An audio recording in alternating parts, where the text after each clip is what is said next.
at 7 p.m. We're blasting our program out of Detroit, Michigan. And I want to tell you, we got an exciting show tonight because I'm doing research on my trip to China.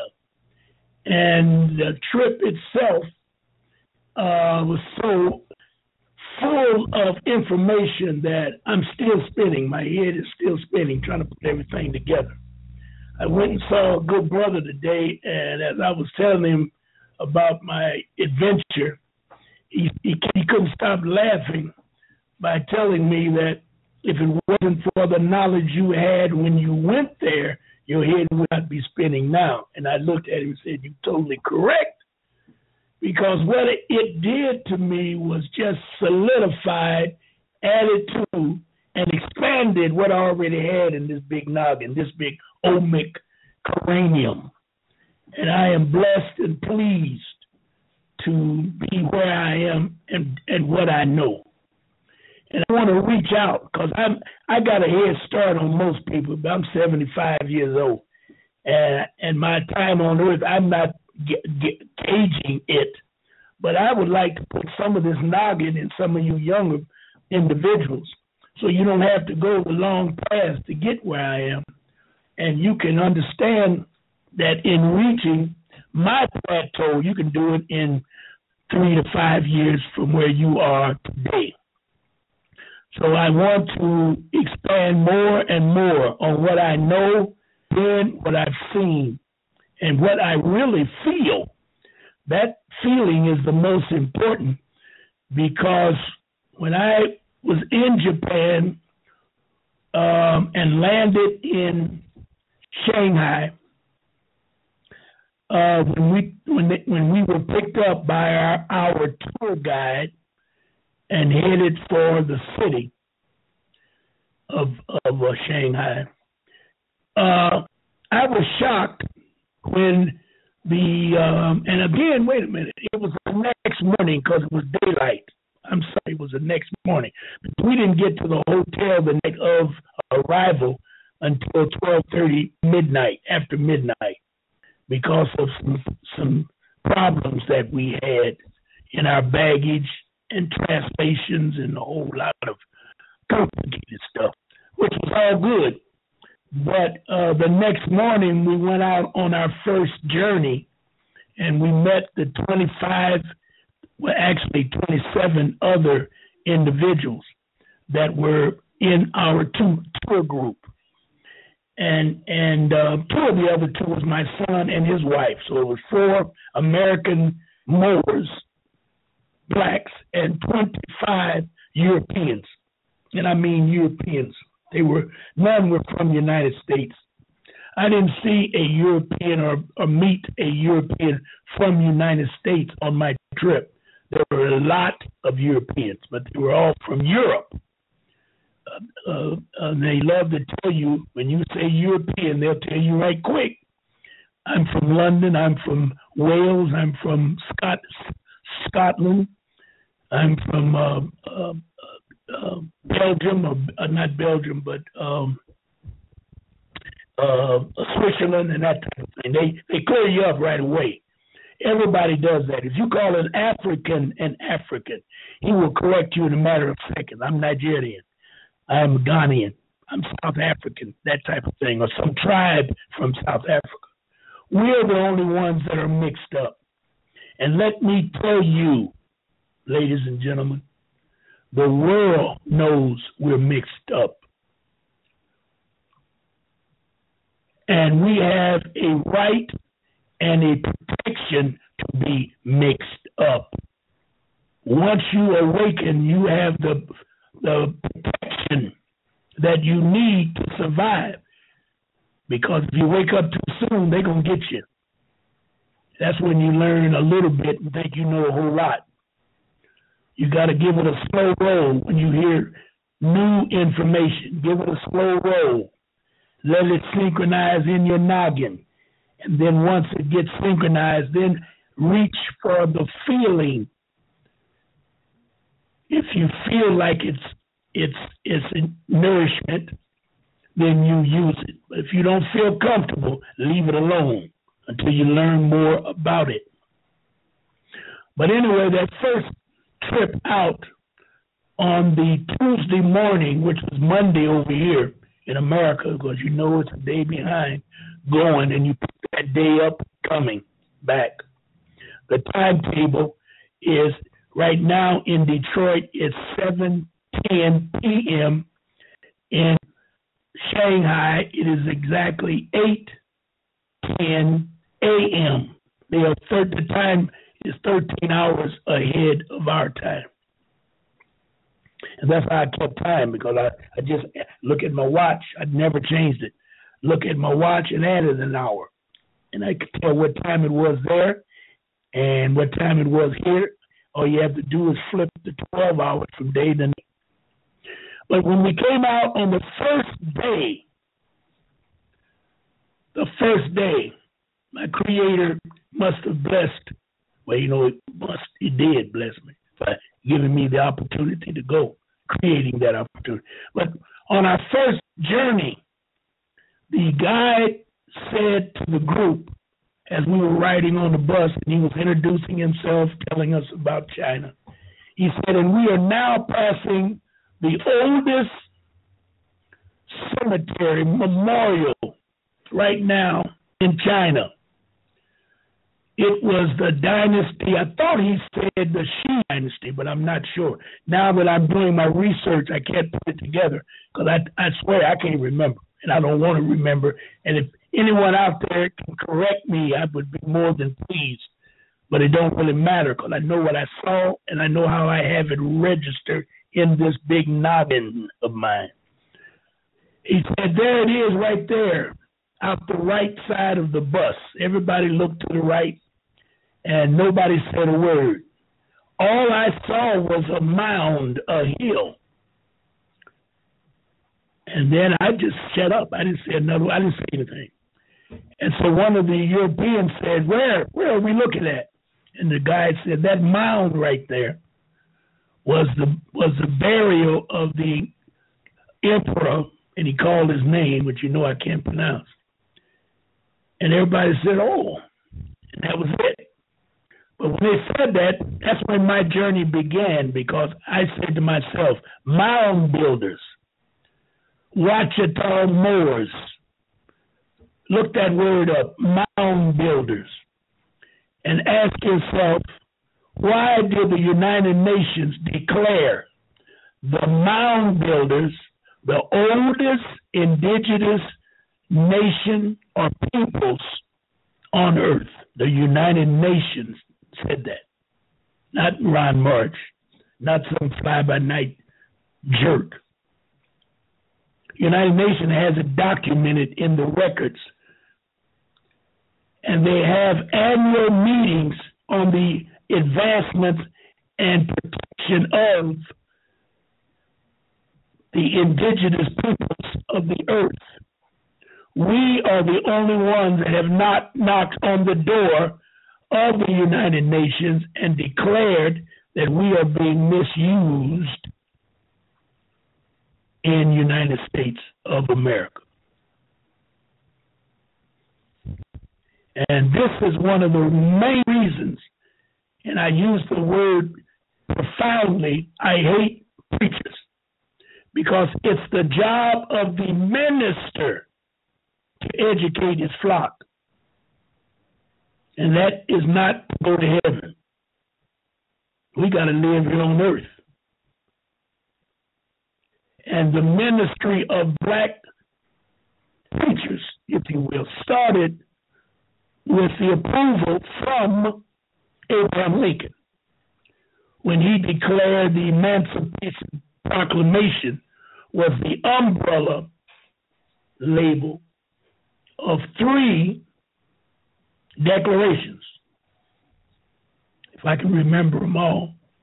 Number 1 was the verbal announcement that there would be no more slavery in the United States and all slaves will be free. The second was there would be a ministry, an education process set up to educate the freeing of the slave. And the third is to compensate and pay back everything that you've taken from the slave. Now, you got to understand what that language meant in 1862. The slave in 1862 was the European. They wanted to stop the black Moors from enslaving Europeans. Yeah. Look it up. Don't even look at me like that. You go look it up for yourself. It's called the 3 Badges of Freedom. 3 Badges of Freedom. That was set down with the Emancipation Proclamation. They give it to you, but they only give you half truth. And they make you think that you were freed rather than they were freed. The second arm or the second badge was a ministry of education, not a ministry of religion. To educate. That's why they educate us and make us go to school. But they treat us and teach us trash. We are the dumbest, most ignorant sets of peoples on earth. I don't give a damn what you got. PhD, masters, all it don't matter. You are dumb, stupid. Yes. And I can only back it up with your activity. You have never attempted with that PhD or that master's or that bachelor's. You have never attempted to free your people. When you get education and knowledge, nature says you must use it to help your people. I could give a whole show on that. Line them up with them jackleg ass preachers. Unbelievable.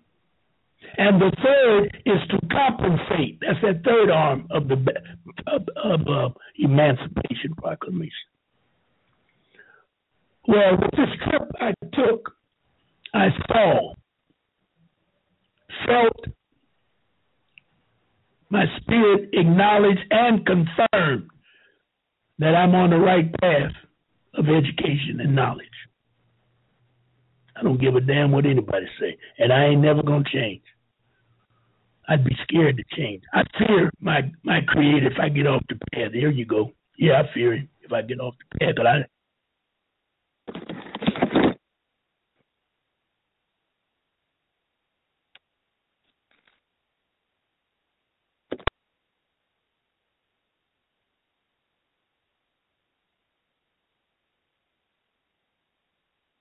Hello, Ron.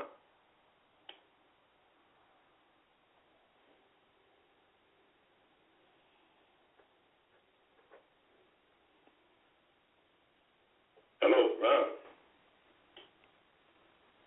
Hey, Ron, we can't hear you. Hello, Ron. Hey, Ron, we can't hear you. Ron, there's no audio. You lost audio at about 19 minutes.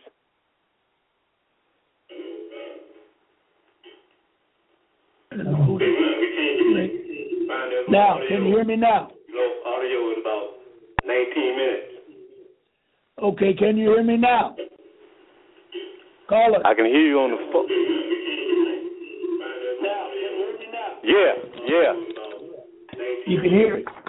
Yeah, okay. Yep, I can hear you now. Okay. Yeah.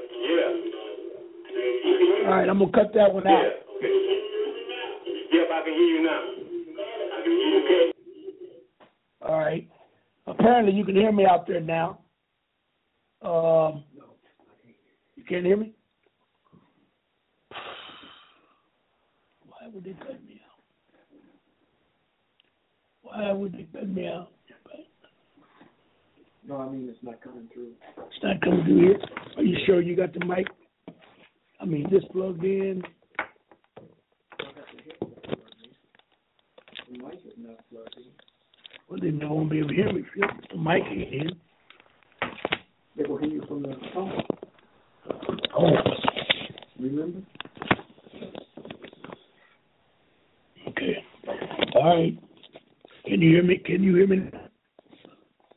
I talk right into the phone.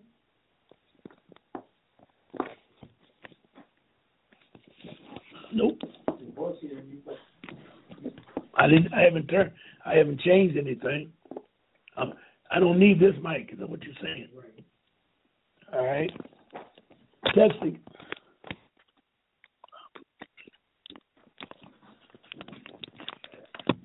It might be this thing here. Not all the way in. Yeah.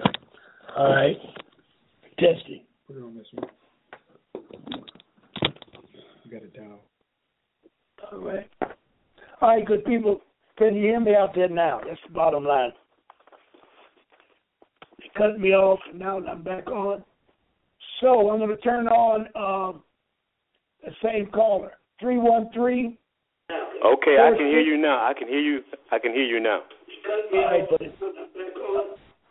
All right. Turn on. Yep, good enough. We're ready to roll. We're ready to roll. And we're going to roll all the way through, so just stay with me. There must be a reason why they knocked that out, because we ain't going to waste time talking about it today, right now, but we'll get to it later. All right. Now, I was talking about the mound we saw. It told me that I was in the right place at the right time. I'm telling you that China lives in the dynasties. They know when they started, when they stopped. They also know that they overlapped each other, one another. They also know where each emperor was buried, because they have huge monuments of their dynasties and their areas. They would build gardens and meeting places and all kinds of rooms. You know, you could go in one of those places and it would take you a week to visit every room in it. And they knew they took us exactly where it was and who it was. Mao Zedong was instrumental in taking it away from changing the government and taking it away from the emperors and the families and giving it to the people, who in turn used it as among other things probably, as a vacation visitation resort type thing. And I'm telling you, it is gorgeous. It is beautiful. And I know in the summertime it's got to be out of sight, because it was beautiful in the wintertime. And you can see those white-capped mountains all in the back. Huge mountains. They brag that Europeans call their mountain ranges little Alps. That's how big. I've seen the Alps from the air, but to see those mountains from the ground, it's breathtaking. And then, which I'll talk about a little later, then to see the Great Wall going through the mountains, up, down, around, circles all over the mountains, far as the eye can see. This wall continues. It just continues. You couldn't. It takes years. It would take you years to walk it. They told us what it was, but I know they said it would take more than a year to walk it. And there are a few people that have done it. You know, I have pictures of it. I went up there to the area where they took us to the wall. There were 5 plateaus to get to the top. I made 2, and I said, to hell with this. It was too dangerous for me. My breath and my legs, I couldn't take it. So I'm just telling you right now, I punked out. But I went there, and I was on it. So the hell with y'all. Oh, that's a joke, but the hell with it. I was there. Now, my wife and my son and my daughter-in-law, they went all the way to the top, of it, just to get up on the top of the wall, to start the journey to walk it. There was, I think they said there was 5 or 7 entrances to the wall. And they took us to the one that was most beautiful, and you could see what the wall was all about. Because once you get up on it and get out there, you can see as far as the eye can see. You see nothing but mountains and the wall. Okay. So now, let's get back to these dynasties. It's very important to know that history and the writers, historians, will always give Buddhism or China one of the oldest dynasties or the oldest religion in the world. Or they lead you to believe that. But the truth of the matter is, and these guides made it very clear, that Buddha is not a religion. Buddha is the way of life. That's it. No ifs and buts about it. Buddha is the way of life. Number 2, it is not the religion, but since they use it as a timeline, you can see and hear them say that they were fighting other dynasties of the early era of the Chinese dynasty. And if you look up Chinese dynasties, Olmec dynasties, there is a complete relationship between the two. Now, I have been taught by the leader here in Detroit, that the founder of the dojo here in Detroit, Bobby L., he's no longer with us, that the Olmec and the Moors taught the early Buddha. That's why you see a lot of black artifacts in China. Now, those artifacts go from silk, the production of silk, to jade, the discovery and the ornaments made of jade, Jade. And then they got a second-hand jade called Jade.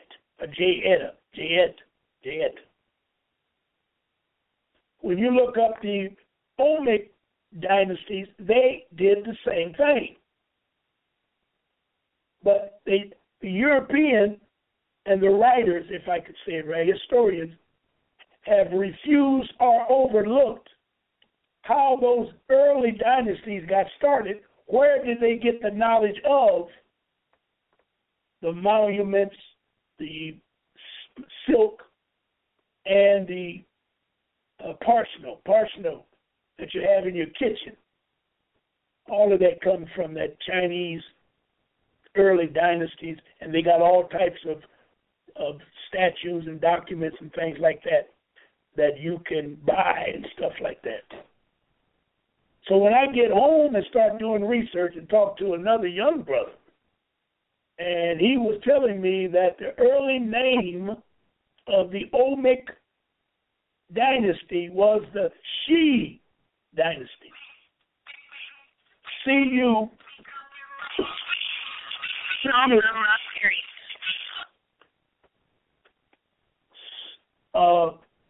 C-H-I dynasty. Or they say the Shi people. Their living was the same as the Olmec, and there is proof that the Shi people were misnamed or misnomered as Olmec. I don't have a problem with that. None. I have no problem with that. Early findings. Let me get this baby right. Here we go. All right.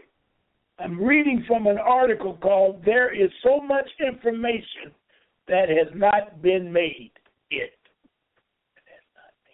that has not made it. So much information.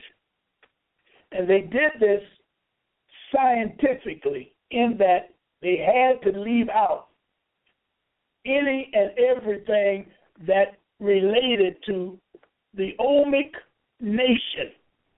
Now, I want to call it Olmec nation because once you get into studying the Olmec, they bring in some very important nationalities, such as the Dogons out of Mali, the Aztecs, and the Mayan out of Central America, Mexico, Yucatan. I've been down in the Yucatan. I've seen those pyramids. There are more pyramids in the Western Hemisphere than there is in the European Hemisphere, the Northern, whatever, Eastern Hemisphere. It's unbelievable. They've crushed us with the notion that all pyramids are huge and colossal, big, and nobody knows about them. Well, that could be, because they got 3 big ones right over there in the plateau, Giza Plateau. But when you go down the Mississippi River, they got mounds right here in Detroit. I can take you to a mound that's marked Monumental Mound of the Ouachita Moors right here in Detroit. I've been there. I know exactly where it is. If they haven't tore the fence, it's fenced in. If they haven't tore the fence down and destroyed it, all you need is a bulldozer to knock it down. And that's what they did along the Mississippi, all through Illinois, southern Illinois, up the Illinois River and the Mississippi as it crossed down there. They have mounds all the way. That lets you know that the mound builders were migrating south. But they love to talk about mound builders and very little Ouachita, but Ouachita, they don't want you to relate the Olmec, who was the originator. Those are the oldest civilizations on Earth, bar none.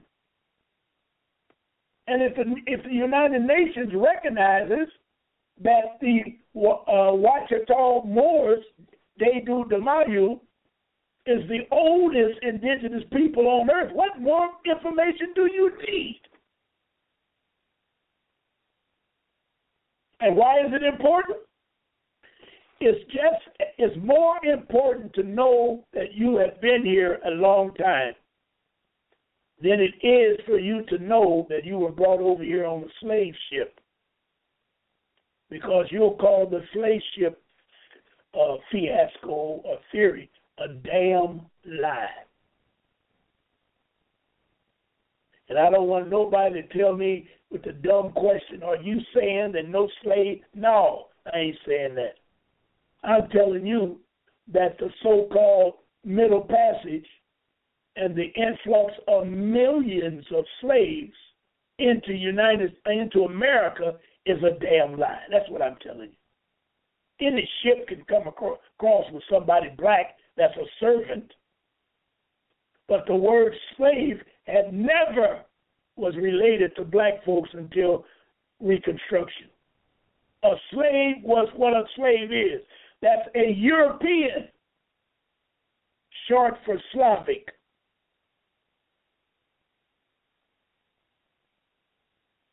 And when you study the Slavic history, you'll find out that they, among the Europeans, was the last ones to come out of the cave. I think the only thing that beat them out of the caves was the Polish people. That ain't me, that's them. When they come out of the Caucasus Mountains, that's them.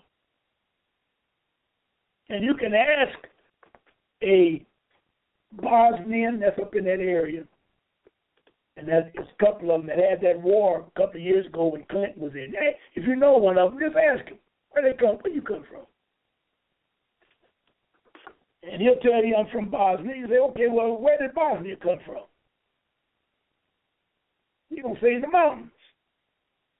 The same way all nations not all nations, all nationalities started in rural climates, in rural areas. Right now in Japan, they have black people in the mountains.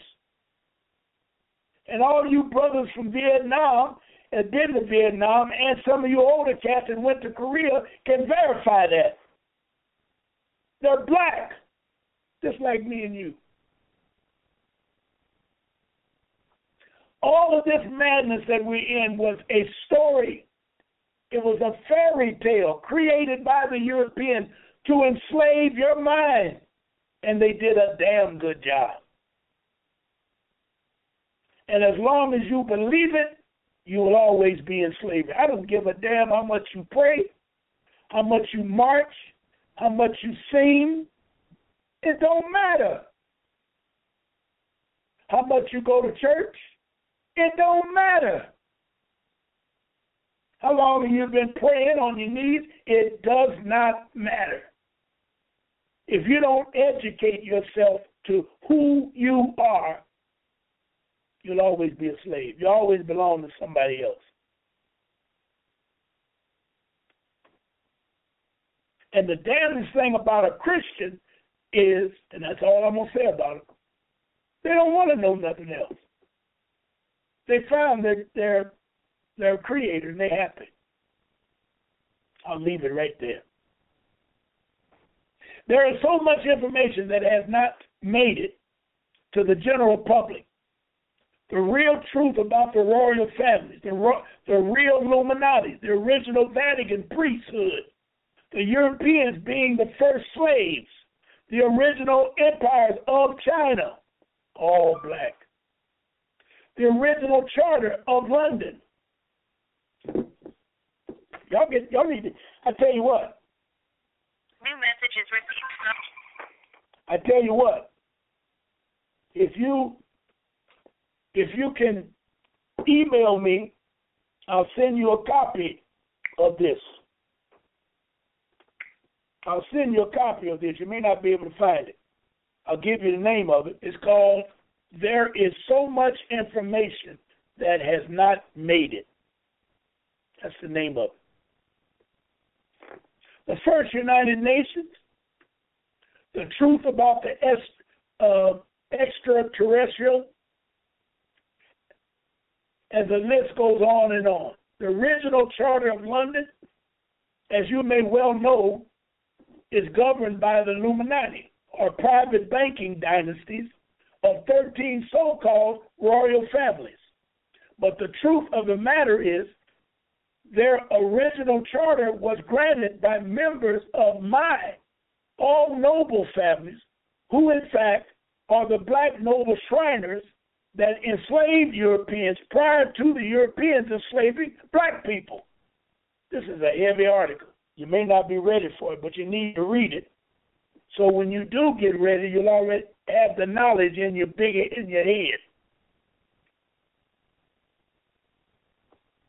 Okay? The term slave or Slavic was a term used to describe Indo-European slaves of the black nobles. Indo-Europeans were the first slaves. Slaves are Slavonics. No black people, not black people. Most people think that black people were the first slaves, but of course they were not. Europeans want you to believe that all black people are descendants of slaves. We all came from Africa on slave ships in 1555, and all civilizations began Africa. However, this is not true, because black people were the first people anywhere on the planet. That's why they say if you're more, you don't have a nationality because you are the planet. All other races came from a spot on the planet. You are the planet. I had an old Mason run on me one day. I guess he was trying to outthinking me. He said there are 4 corners to the earth, and each corner has people on it. Yellow people, white people, brown people, and red people. He said, where were the black people? If all the corners are covered, where is the black people?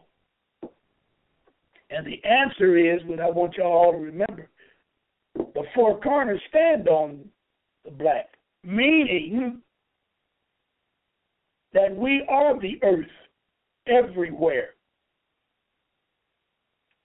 If they got blacks in the mountains of Indochina, Vietnam, Japan, China, what does that tell you? And you know where they are in Africa. And no one has ever told you that the South Americans came over on a slave ship. Why is that? You never even thought to ask the question. You got more black people down in South America in one country. That damn, what is it, Argentina? Brazil? You got more black people down there than you can shake a stick at. They ain't never told them they come over on a slave ship. You ain't never heard them say they came over on a slave ship. But yet they're going to designate a small portion of the Western Hemisphere known as North America today and say that these blacks were shipped in from Africa.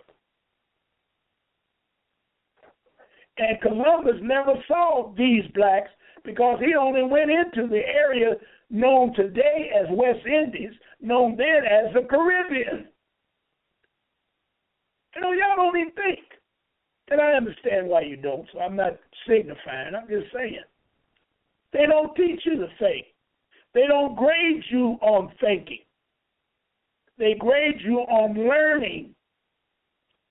When we brainwash you with BS, we want you to memorize the BS, and we will give you a passing grade from the BS. Hello? That's what it's all about. And we got some people walking around here thinking they know everything. And I mean, they're eloquent in their deliveries. The biggest dummies that you ever want to meet. How can we have so many intelligent black people?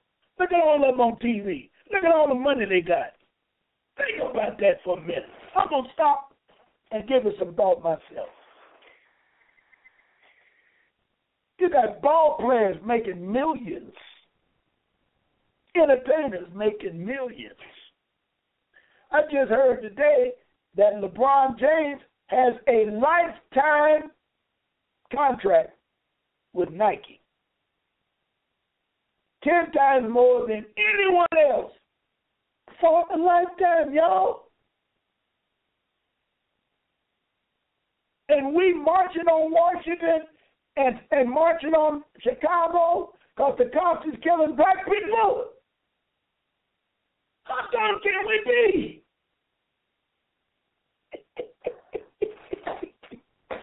What do you think the world says about us?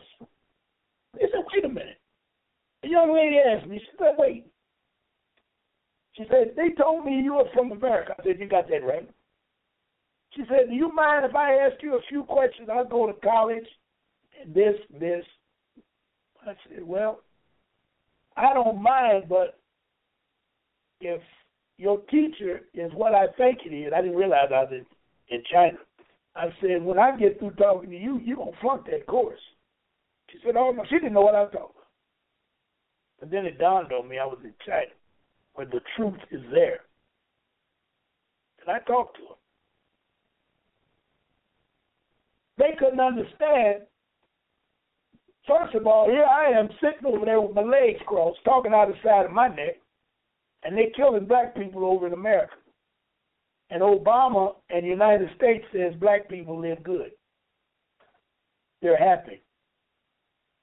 They can throw them Al Sharptons and them jackleg-ass preachers on TV, and they'll say whatever. They're like monkeys.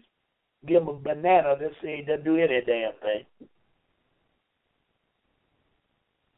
And the world is totally confused.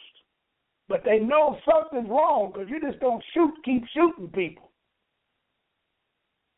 Now, that was on the news over there. That wasn't something that I took. They wanted to know how they shoot this boy. 17 times?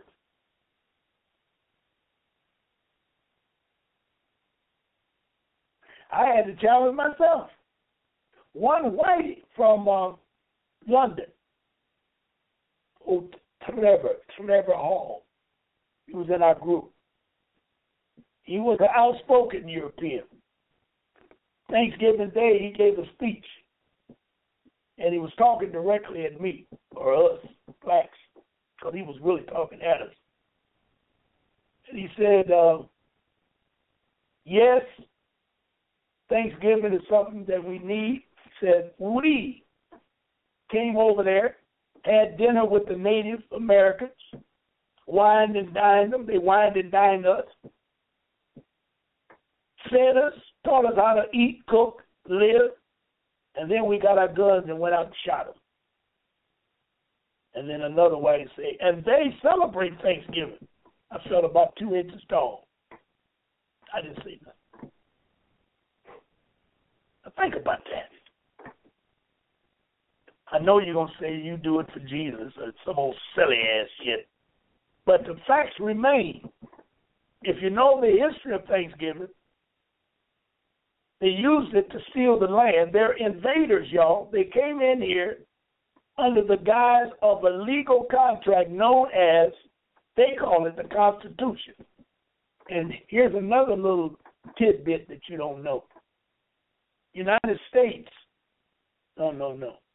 America is the only country on earth that has a contract with invaders. Now, y'all figure that out. Turn that around and try to work with that. That's why when you see things on the news from abroad, you can't figure out what's going on. For example, when they had the shooting in Paris, they had to meet, set the bosses of the president, the rest of them. They decided that they was going to put the city under emergency martial law and just kick doors down. The decision was for 48 hours or something like that, but they said we're going to extend it. So they went to kicking doors down. And if you kept track of that news, within a 3 to 4 day period, they raided over 10,000 houses. I think that number was 10,000. I know it was 1,000. It was more than 1,000. I'll just say that to be safe. Now, you can't get a warrant for 1,000 houses in 48 hours. You couldn't do that in America in a year. Going through the process. That's why the Constitution is so important, that we learn the Constitution and use it, not for our sake, but to keep them in line. That's what it was for. They had turned it around and taught us, don't worry about it. And then they said, well, we'll give you a new contract. They started a new contract in 1871 and put everything they wanted under the color of law in order to keep you under control. And our so-called scholars and these jackleg-ass preachers who's supposed to be teaching us, educating us, they ain't said a damn thing. And if they don't know, they should quit being a preacher. And I would agree with you. 75% of them don't know a damn thing. All they want is the benefits of not paying taxes and live free. And we tear the door down every Sunday, give up our money. They tear the bank doors down every Monday to put the money in their names in the bank. And then Tuesday they come and foreclose on all our properties because we can't pay our bills. Who would do something like that with an ignorant ass fool?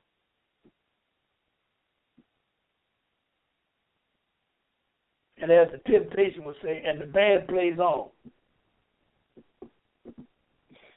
I think James Brown said, help me somebody, we need help. Okay. So, I'm getting back to where I was. I'm trying to get my my piece together here. Let me give me a chance to find my place. All right. Most people think black people were the first slaves. And they think that everywhere on the planet, now I still haven't found my place, can't find a period. No, okay, this is a good part. The original Fertile Crescent, of which is said to be the original of all the life of the planet. The best place on the planet to live. It ran from what is now known as North America on the coast of Georgia, South Carolina, and Florida, down through what is known as Africa, on into Mesopotamia, or what is known as the Middle East. It also connected to what is known as Lamia, which runs underneath the ocean into China and Japan. Now let's talk about the land of Mu, M-U. Look it up.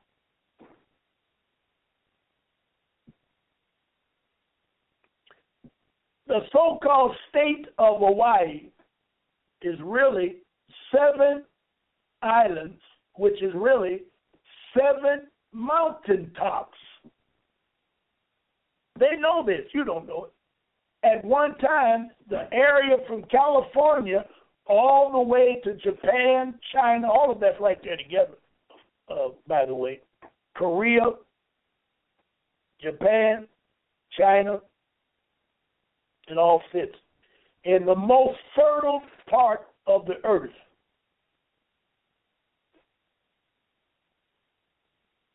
When Pangea existed, which was, the earth was a solid mass of granite rock.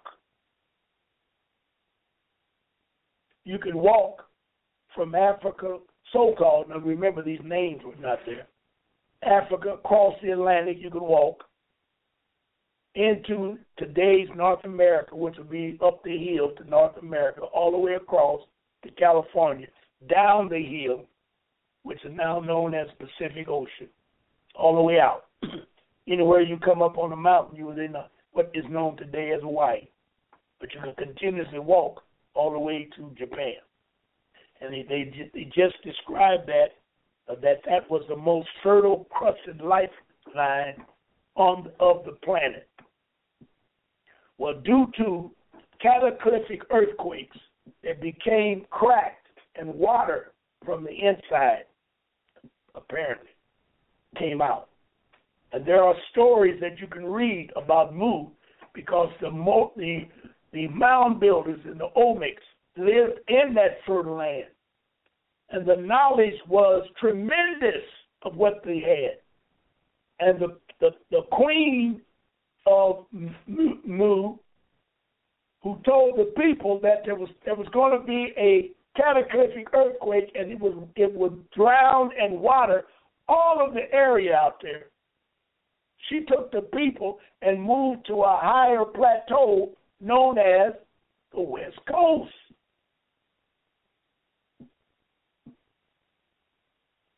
And when the earthquake came, it gave you what you see out there now.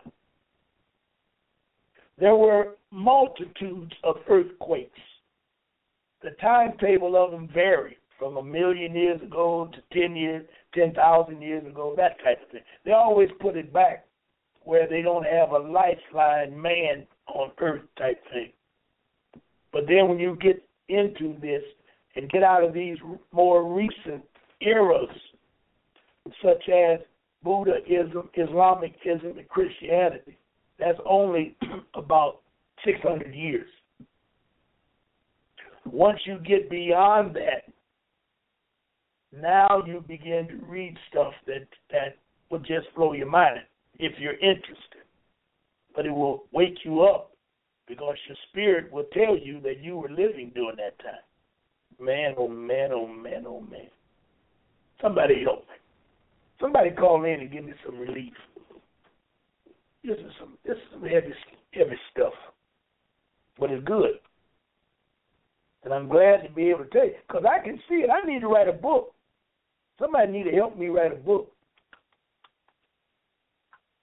Yeah. I need to write a book. I got a whole lot to tell. And one of our biggest problems is we haven't really had books that can explain some of this stuff. And I've been told that I am gifted in explaining this crap. And I consider that a blessing. Didn't really want to do that. So I didn't really want to do that. However, I hope you can still hear me out there.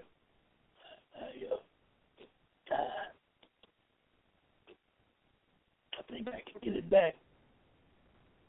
No, I can't. Anyway, it's going after 8. What time did I start? 7 o'clock. Yeah, we got time. We're doing all right. On time. All right. Okay. That's what I did. I lost my page. I know I'm still on, but I just lost my home page. And it'll pop back up. Here it is there. Blog Talk here. Okay. Now, I did research on the Moorish nation. And I found this article. And I'm reading from it. And for the first time, I'm reading from it. And the article is called "There is so much information that was not made, that has not made it." In other words, they put us to sleep. And we, excuse me. Because black people were the first people everywhere on the planet, not just in what they call Africa, the original fertile crescent of which is said to be, excuse me. It also connected to what is known as Nu and Lamira. It's almost like America, Lumera, Lamera, which runs underneath the ocean, Atlantic Ocean. This is further validation that we did not all come from Africa, because most of the indigenous peoples in South America and in the South Pacific will tell you that their ancestors came from Mu, M-U. They don't connect the Hawaiians, the South Americans, and the Mexicans with coming over on a slave ship. Why is that? My generation, I'm 75, so my generation, and I'll go back when I was, 10, 15, 20, 25, probably, up to I was 30. One of the most action shows on television and in the movies was a show called Johnny Weissmuller, Tarzan. Earl Stanley Gardner, I think, was that Earl Stanley Gardner? I don't know, whoever wrote that crap. And I've asked people, do they believe in the Tarzan syndrome? And they say to me, what are you talking about? I said, well, if you know about Tarzan, how did he get there?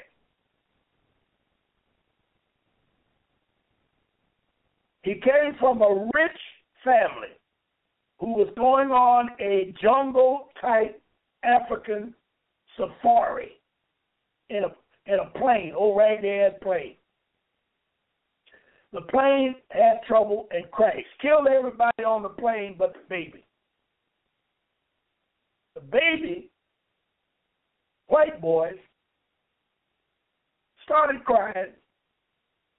After a while, the monkeys heard him and went over there and took him out.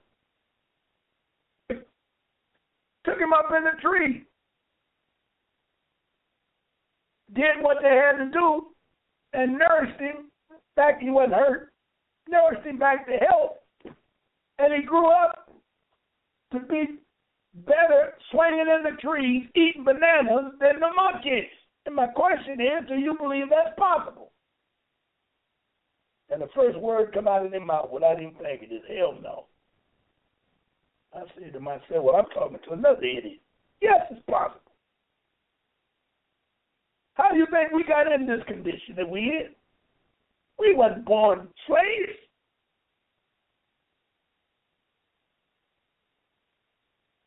We were born in a jungle of nothing but complete chaos, ran by invaders known as peckerwoods, Europeans.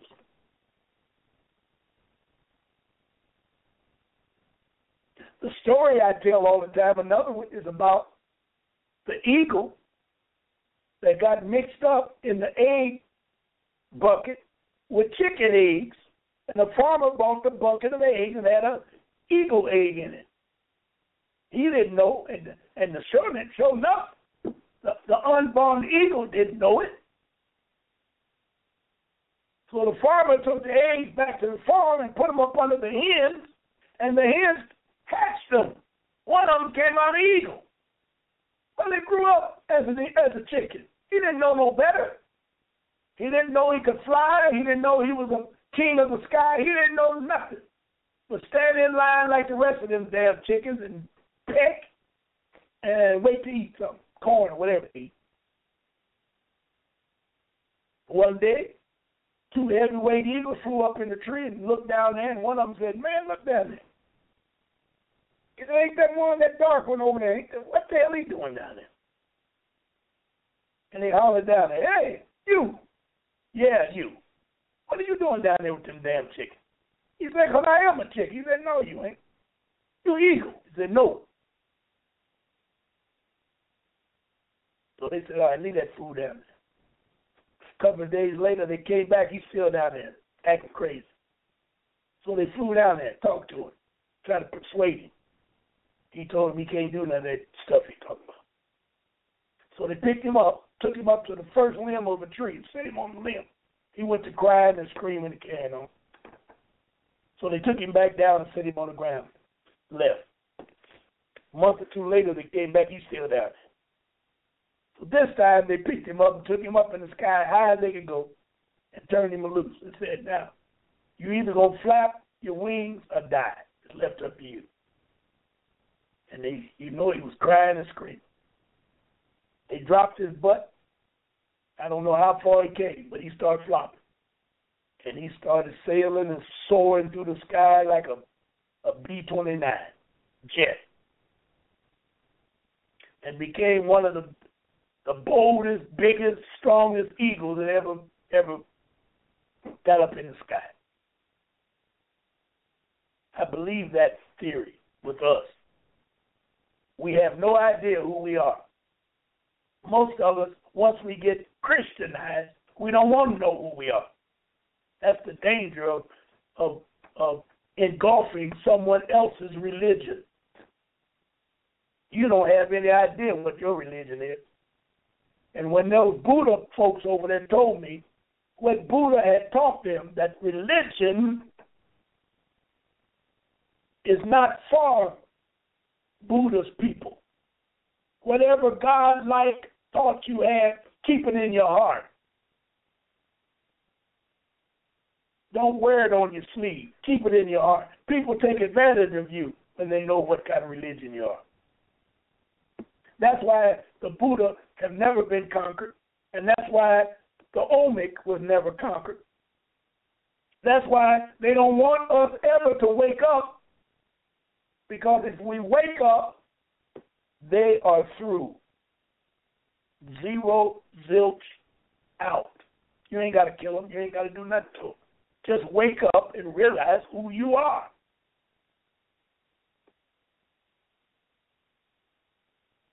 I have nothing against any race of people, but I have standards. I'll meet you halfway on any process. 50-50. Don't tell me I got to do 75-25. And every one of y'all out there, every time you meet a peckerwood, you give up 75%. Every time. I don't give a damn who you are. When you start that dog it's smiling and spitting and grinning, you're giving up too much. Because you know it makes them feel uncomfortable when you don't smile. Whoever heard such madness? And you learn how to skin and grin. I know how to skin and grin. I couldn't be able to tell you what I'm telling you. It makes them feel comfortable when you skin and grin like an old monkey. Yes, it does. Because your zone, your power, your aura is too strong. And that's what your Creator gave you so you could exist. So once the Europeans found out where your power was, the first thing he did was put your God on the table and then painting him white. Blonde hair, blue eyes, and pale skin. And said that you got to go through that before you can get to your God. And you fell for it. And then them jackleg-ass preachers preach it every day. Help me. Help me. Help me, somebody. Yes, yes, yes. It's really a game, but they're winning. So let's finish. They talk about the indigenous people. And South Pacific will tell you that they came from Mu, Atlantis, or Mira, and not Africa. However, the Maroons in South America will tell you that they were slaves brought from Africa. Some of the Olmecs came from Africa, but others came from Mu, Atlantis, or Lemuria. Mars and the 19th galaxy called Syria, or Septu. That's where them Dogons supposedly come from. The planet Sirius. What most people fail to understand is more than 250,000 years ago, Georgia, South Carolina, and Florida was the northern part of what is known as Africa today. In fact, what is known as Georgia, Florida, and South Carolina was a part of Egypt at that time. Wahani, the Golden City, and Egypt of the West has become common household names for the territories and locations by the true indigenous people of these lands. North Carolina, Tennessee, Arkansas, Oklahoma, Texas, Louisiana, Mississippi, and Alabama was also a part of the Olmec lands known as Utah, UTLA, and later became known as Atlan, ATLAN, as we get to Atlanta.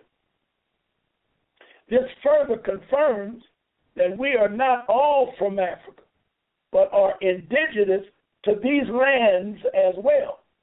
Even Mesopotamia, you have pyramids and civilizations that predate those in Africa. You got some here in the United States. You got mummies in Nevada area and that range out there, that desert range, Death Valley and all that stuff, that predate the mummies that they find in the pyramids in Africa. Today, look it up, mummies in Nevada. But the indigenous to these lands as well, even Mesopotamia predated Africa. So we could have all come from just one location. You see, so we could not have all come from one location on the planet Earth. We were everywhere, and we did not come from Africa because there are plenty of pyramids and mounds on the coast of Georgia and South Carolina that predate the pyramids in Egypt. Most scholars think that Egypt was the first of the great empires, but not Booty. The reality of it is Egypt and Kemet was the last of the great kingdoms.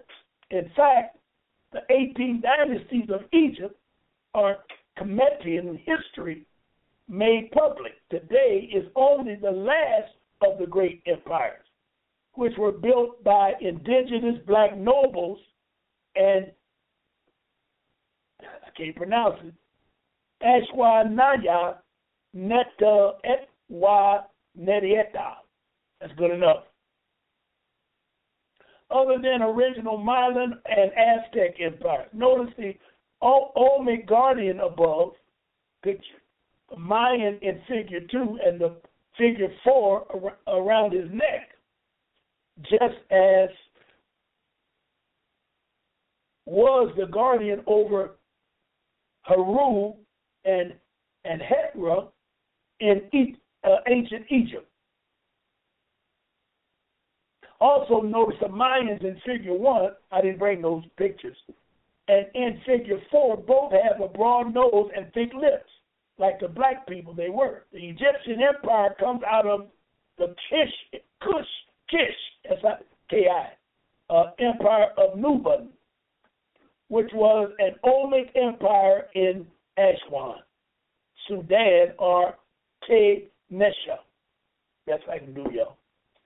This empire originally consisted of Ethiopia, Sudan, Nubia, Uganda, and Kenya, long before the existence of Egyptian empire. In fact, the people who began the Egyptian empire were not born in Egypt, rather born in Nuba, Suda, Ethiopia, or West is called Nubian today. They migrated to the desert in Egypt and began building. However, the original people were born in Nuba, now called Nubia. Also, were born in what they call Asia and Mesopotamia today, and not Egypt or Kemet. Some even came from the Sahara Desert, or which some historians say the Olmecs originated. This is why Mu, Lemuria, Atlantis, and the underwater is such a mystery to them, because they are only dealing with these subjects on the surface. In humanoid female skeleton remains were found in Ethiopia, which have been dated 4.4 and 3.2 million years ago, called Lucy. Then you already know that women are much older than the Bible claims, and we are much older than people. We are much older than people want to believe. None of these were apes, nor did they crawl on all fours. They all stood upright and were Negroid women. In the year 2000 AD, French and Kenyan scientists found what they are calling the Millennium Man, which they say date back to 1.5 million years ago. God almighty no. And they found it in the hills of Kenya. However, one of the paleographists by the name of Martin Pickett stated that it is at least 6 million years old, which further validates that we are much older than what these people want to believe. Another finding of 3.5 million years ago, skull was found in Kenya, Africa, along the shores of Lake Turkana in the 1998-99 AD by researchers from the National Museum of Kenya. By the way, all of these findings were female Negroids, or black women, not men. Hence, this is more of her story than his story. I don't know. According to many other scientists, the height of these women coincided with the height of the Nubian people, Tengris, and Twa people, TWA, Twa people. Ethiopian museum bones of Lucy dated as 3.2 million years ago. These are the bones of a black woman, not an ape. Others think that Kemet was the original name of Egypt, and Kemet was the first. However, this is not true either. The original name of Egypt was Tamare, Tamare, Tamari, meaning land of Re, R-E. Then it was called Tar, T-A-R, and later Kemet, and they got some more names. And finally it was called Egypt.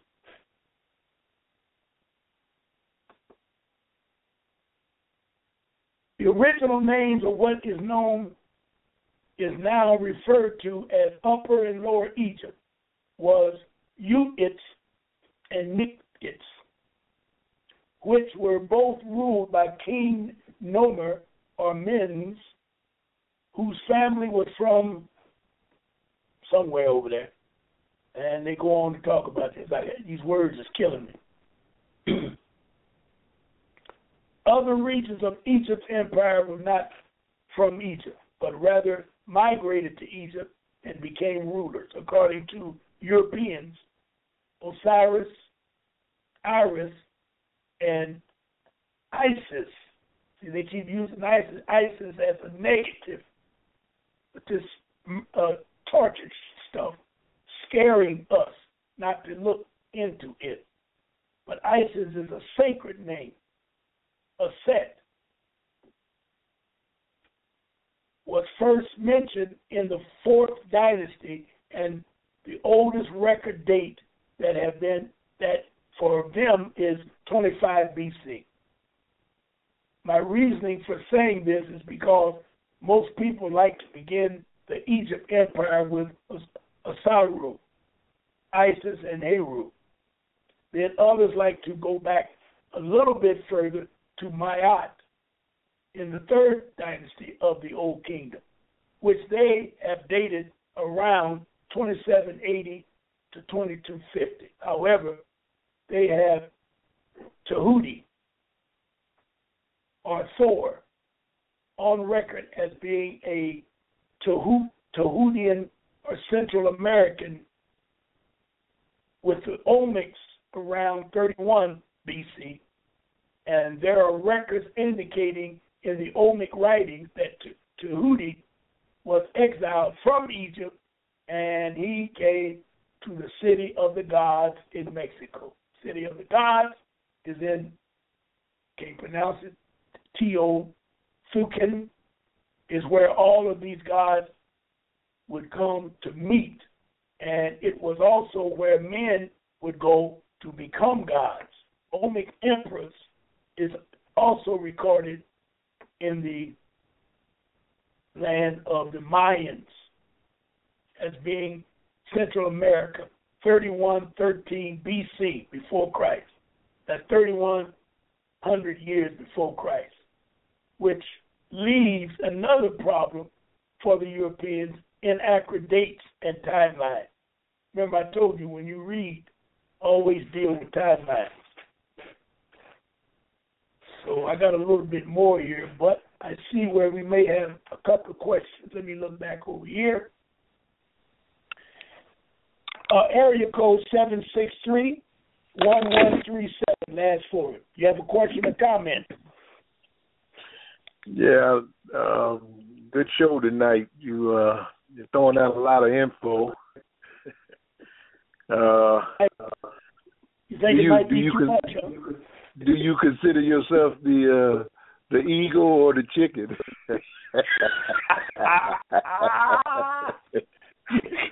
When you told that story, I was at first I thought you was talking about me, and then I think you were talking about yourself. No, I didn't have neither nor on my mind. I always liked that story. You ever heard that one before? Yeah, you didn't. We talked about it. We talked about it. Yes, yes. Yes. But what do you think about this overall, just the overall concept of what I'm talking about and what I saw and what I did while I was there? I think the knowledge was so powerful that it pushed you to another level. I think it's what the brother told you. What you had with you when you went was more powerful, and then once you saw what you saw, it just pushed you to another level. I know about Asar, Set, and ISIS, and all of, the story. One of those stories was the story that I think if I'm not mistaken, ISIS's husband was decapitated and his body parts were spread all over, and she went and got all his body parts back together and put him back together, and he became alive again. That's a fairy tale story that they tell as part of that, and that's part of some of the things that Christianity has taken. But I just was telling you to slow down just a little bit so we can all keep up. Just a little bit. We all want to keep up. We need to catch up and keep up. See, that's why they kicked you off of Blog Talk Radio.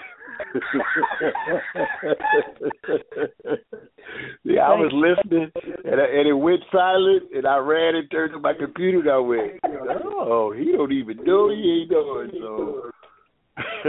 Oh, I appreciate that, because I did see all the phones left, all the callers disappeared, and I was trying to figure out why was that. And then when you sent that text, I said, oh, man, it done knocked it off. And I don't know why they do it. But you said it. You said it. With all the knowledge, we somebody's going to say, and what we're thinking, I'm going to tell you what somebody's thinking in the audience. They want to know, how do we use this knowledge to further ourselves? And that's, I don't know if that's where you was headed tonight, but that's what people want to know. If I find out who I am and become this person, how do I further myself? And that's the ultimate question every man has to answer. Yes. Well, I have an answer to that. And the answer I'm gonna hang up and let you talk about it, and when you feel it's appropriate. But that's the question. Every time people listening to you and hear you, they leave the show with that question. All right. All right, brother. All right, I appreciate your call. Yeah. Yep. Okay, that's a good place for me to go right now, because the time is at the essence when, we'll be going off the air. And that's a very good question. And I have an answer for it. And that is this. Your creator, whoever he or she may be,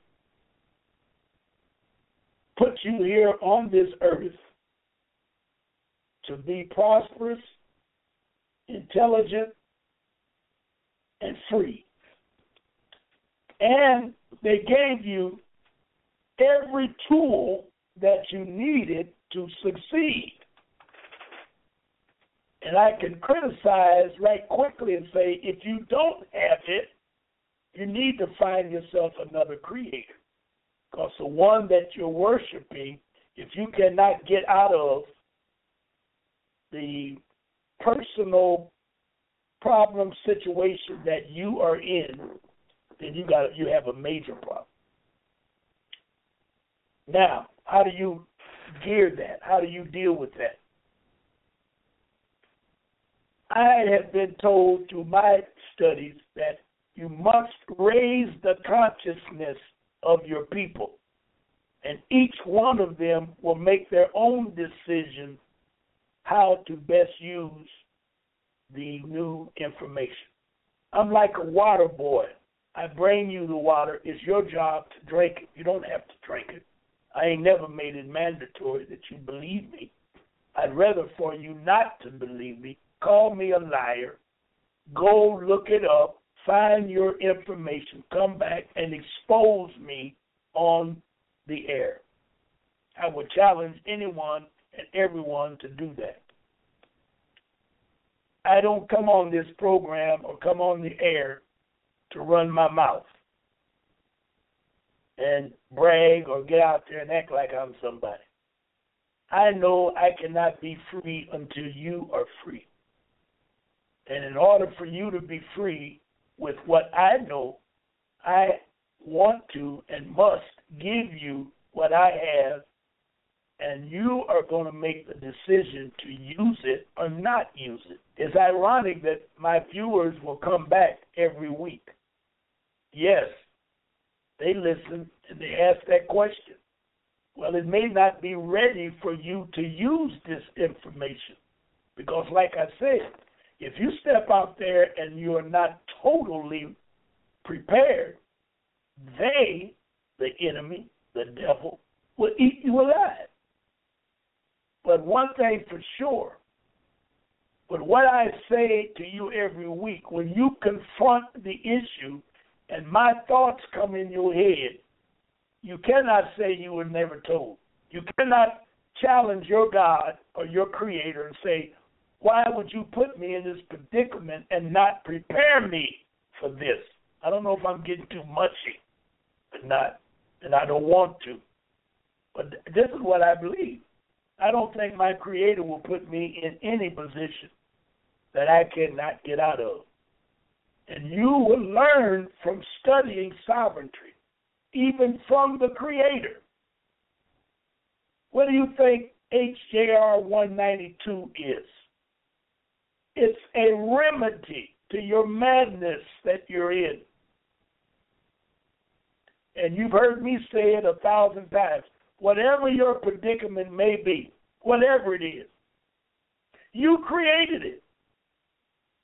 You asked for it, and it was given to you.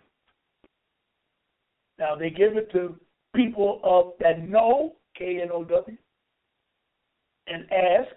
They give it to people that don't know who ask.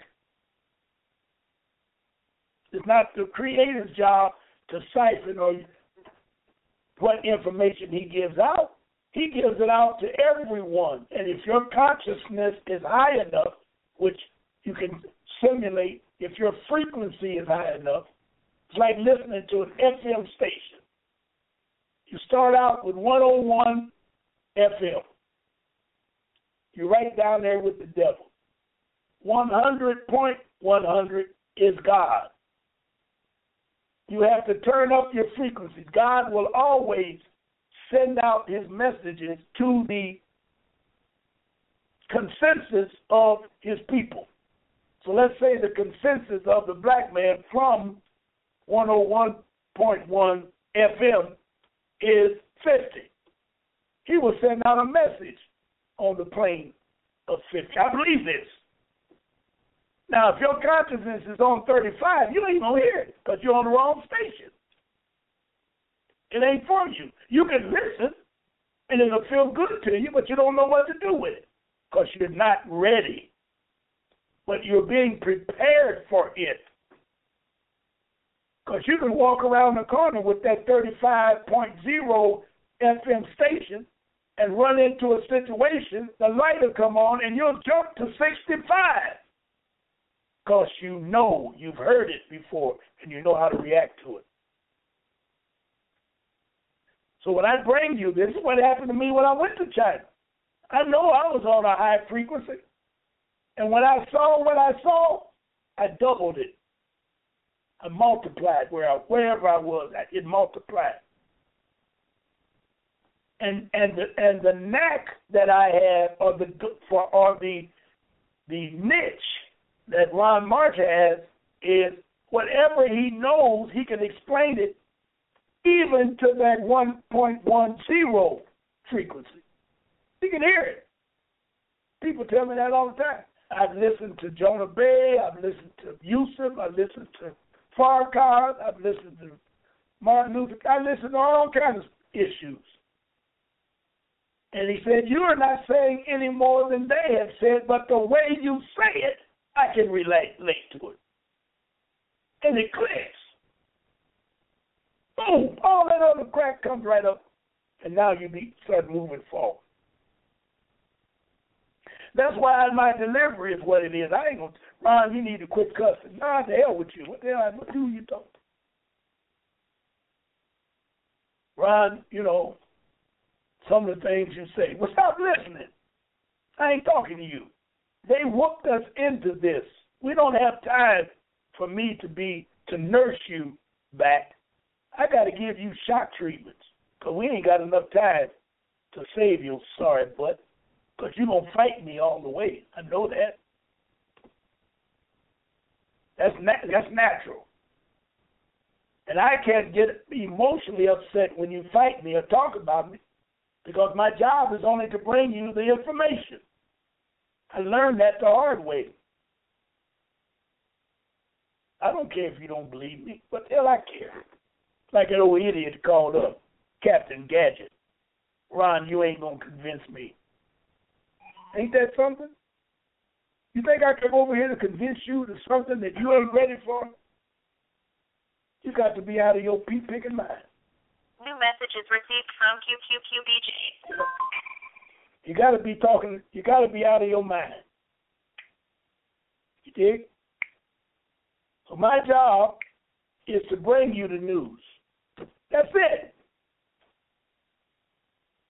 Now, if you got questions, and as a brother would say, if you want to ask me something, then you right there, brother.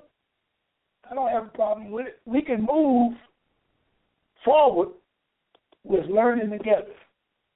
And I appreciate my good brother for bringing that out because it needed to be said. Now, that brother called me today, a brother from Mississippi called me today, and he was asking me about, let me see if I can find him real quick. He was asking me about the affidavit of ownership. Don't forget about the young brother of Mississippi on affidavit of ownership and which steps I should take afterwards. All right. Once you authenticate your birth certificate on the state level and the government level, your next step is to write an affidavit of ownership. Now, an affidavit of ownership is like a license. That's one of the most powerful documents you could ever write is an affidavit. Because it's like God's word. It's your word. And once you get it notarized, it becomes a legal document. So you don't have to keep bringing out your birth certificate to prove to somebody who you are and what you've done. It really ain't none of their damn business. But you can show them your affidavit of ownership. So if you're getting prepared to make a move, now what move would that be? Well, most people are in debt. Now, you got to learn a couple of processes. The first process is validation of debt. You need all the bills you got, and you don't want to take all of them at once because they can't be processed correct. And once they see what you're doing, they're going to make it more difficult. So you take one or two at a time. One would be good. And you need to set up a folder with that. So let's take Sears and Roebuck. You owe them $1,000. You want to pull up what they call the Fair Debt Collection Practice Act of the government. And then you want to pull up whatever state you're in. You want to pull up, for example, I'm in Michigan. I'll pull up Michigan's Fair Debt Collection Practice Act, and I will read them. It will tell me how to handle a debt collector. Now, I'm going to tell you off the bat that all debt collectors No. All third-party debt collectors are illegal entities, but you got to know how to handle them. Every one of them is illegal. And if you know how to do it, you can put them in jail or you can sue them. So we won't go into that because you got to get your feet wet. That's why I suggest that you take one, no more than two of your debts to write off. And just because you have authenticated your birth certificate, that does not mean that you are not responsible for your debts. You must give them an instrument so they can balance the books. So the first thing you want to do is validate the debt.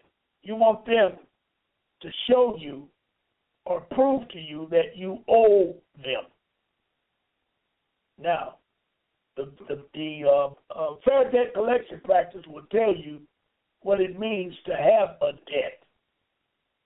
There must be a contract. Y'all need to write this down. There must be a contract somewhere. You can't owe anyone if you don't have a contract to prove that you owe. And I am willing to bet you that you don't have a contract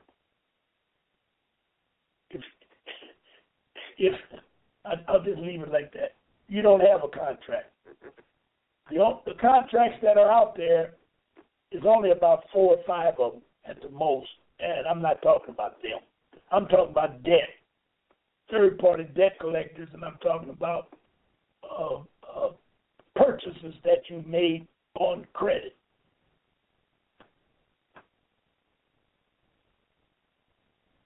Okay? So now you want to validate the debt. Now, validation of debt means that someone is supposed to prove to you that they have your contract. And that contract bears your name and their name, whoever it is coming after. Sears is a corporation. They can never come after you. General Motors is a corporation. They cannot come after you. Ford Credit is a corporation. They can never come after you. They get a representative and send the representative after you. Can a representative take you to court? Yes. How? To prove to the court that they have a contract with you. Now, if you don't have a contract with General Motors, and I just told you that, I was using Sears, how the hell are you going to have a contract with a third-party debt collector known as them dirty hard lawyers, somebody's law firm? Now, they can use color of law if you don't know what you're doing and take everything you own if you don't know what you're doing. That's why I keep telling you. Not only do you have to study, you got to know what you're doing when you step out there, because they know you coming. And it's simple. You need a contract, and they don't have it. I had one lawyer, when I jammed his sorry butt, he had nerve to send me a letter and told me, I don't know how he did it, but he said he had a contract with Sears and Roebuck. And I wrote back and told him, that's good. Now the problem is, how are you going to execute that on me? Because if he gets a DOA, I like to throw that around like I know what I'm talking about. If he's got a DOA, which stands for Delegation of Authority, to come after you, signed by Sears and Roebuck, all that's well and good. But the problem with it is, you have to agree that you want him to come after you to connect the contract. Y'all know that. Just think about what I just said. There cannot be a break in the contract. So every time you buy something on credit, you sign it. Nobody else signs that but you. So it's broken when you buy this crap. You're the idiot that stands on your porch in 30 days looking for the bill to come so you can make a payment. They didn't ask you to send a payment.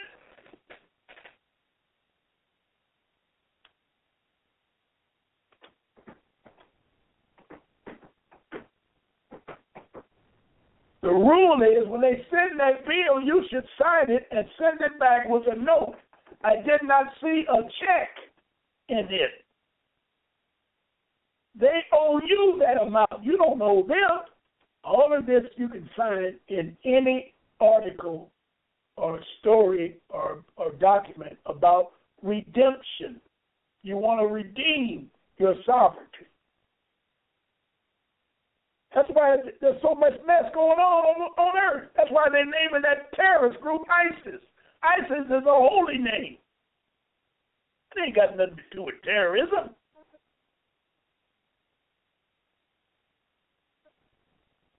They're scandalous even using that word. And I guarantee you the people that are doing it have no idea they were ISIS. The United States started that ISIS crap. Sometimes they call it ISIS, and they call it something else. ISIS and something else they call it. I don't know. Whatever it is. It's BS. All that killing in Paris. Did y'all see the list of the persons they killed, the 9 people they killed? None of them was from Syria. 8 was from Africa, and 1 was from Saudi Arabia. It's ironic, Saudi Arabia always pop up, and that's United States' best Middle East friend, United Nations. The 11 individuals that did supposedly did the 9/11. 10 of them was from Saudi Arabia. The other one was from Chad or Yema somewhere. They went and started bombing Afghanistan. Ain't nothing.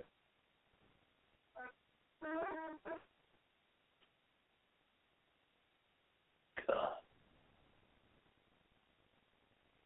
Wow. Help me, somebody. Woo.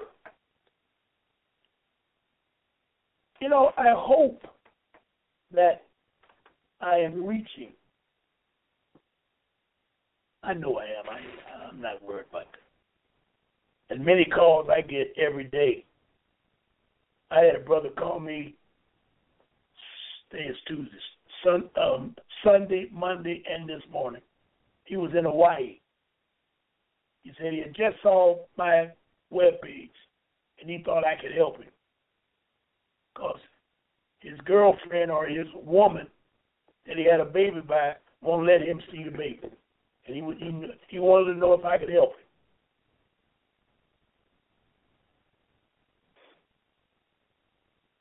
When I got through with him, he had to laugh. I called him a big dummy and told him to stick his face in the mirror and slap the shit out of him and wake up. It was a good conversation. But the bottom line is, we live and belong to the oldest dynasties on earth. Not only is the history or story or our story of Olmec is powerful, the modern day United Nations declares us to be the oldest indigenous people on earth. They don't have mountains for us to go up into, but all other countries have areas where the indigenous people live because the inhabitants are either invaders or turncoats or Uncle Tom ass people. When you go to the Bahamas, you only meet them Uncle Tom owners owned by Europeans, all that coastal line, all of that tourist attraction. You seldom go into the mountains. That's where the real people are. And they look like you. All down through there, and now I know they're in China. They live in the mountains. And you got brothers and sisters that was in Vietnam. You got aunts and uncles that was in Korea. Ask them. When you go up in, the further you go inland, the blacker they get. And they tell us not to go abroad or send us to these places like the Bahamas because you don't learn nothing. You're down there laying on the beach talking out the side of your neck. I didn't go to China for the vacation. I went to China to learn. I went searching for these black statues that they talk about when they took them basketball players over there. They went to asking, what them black statues doing over there? And them big old heads and them big lips and them big noses. They said, get them back. Get them out of here. That was Michael Jordan and all of them. After they won the Olympic thing. That's for a reason, y'all. Even the Europeans had no idea who we are. 25 of them was in my group. And you think y'all know I talk the same way I'm talking now. They couldn't wait to get back to talk to me and follow me and my wife and son and daughter-in-law everywhere we went. We stayed with the group, but we wandered every chance we got. Because I sure enough didn't want to get lost over there. I went to that Tiananmen Square. Hot almighty no. Y'all remember Tiananmen Square in 1963, 64, when they killed all them students over there? Wow. Huge. They had them marching soldiers training over there, too. Or they was going to classes. I don't know where they was coming from. There was about 50 buses. It's over 100 acres, square acres, 1,000 square acres of land. It's huge. You never seen anything like it. And the streets are like expressways. Huge. You can't cross the street because they're all fenced in. You got to go under the street. Cars is bumper to bumper, 24/7. Senior citizens are up every day at 8 o'clock in the park in the winter exercising. Every day. Ain't never seen nothing like it.